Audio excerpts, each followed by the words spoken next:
In this video, I'm going to show you how to ask a question on ChatGPT the right way, so you get clearer, more useful answers every time.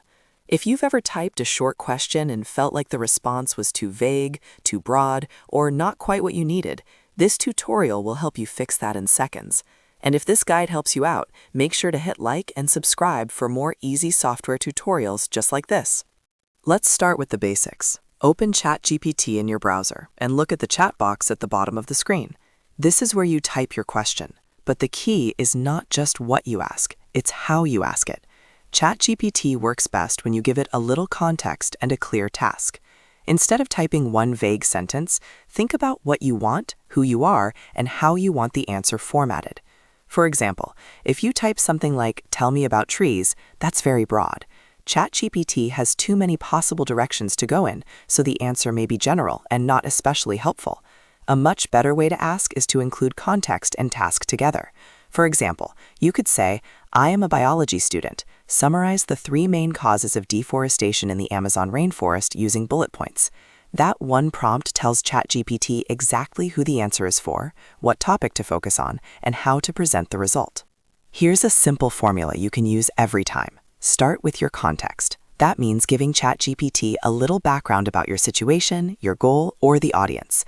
Then add your task. Tell it what you want it to do, such as explain, summarize, compare, rewrite, brainstorm, or list. Finally, if needed, add constraints.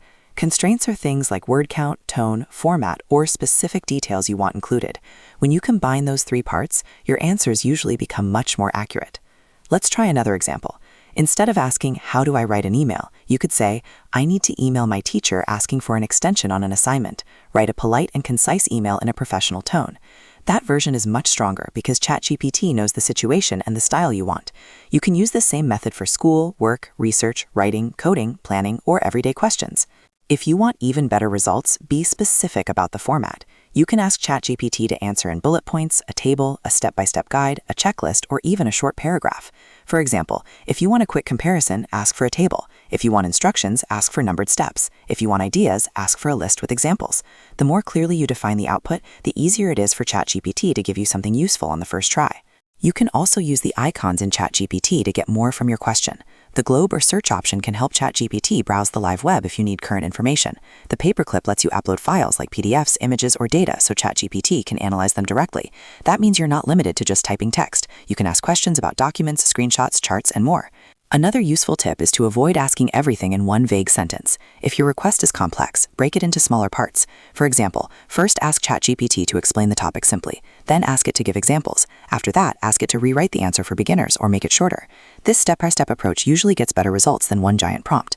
If ChatGPT's answer is close but not perfect, don't start over. Just refine your question. You can say things like, "Make that shorter, explain it in simpler language, give me 3 examples," or rewrite it for a formal audience. ChatGPT is designed to iterate with you, so treating it like a conversation often gives you better answers than trying to get everything right in one message. So the main takeaway is this: don't just ask a question, ask it clearly. Use context plus task, add constraints when needed, and specify the format you want. That one habit can completely change the quality of the responses you get from ChatGPT. If this video helped, please hit the like button, subscribe to the channel, and turn on notifications so you don't miss the next tutorial. Thanks for watching, and I'll see you in the next one.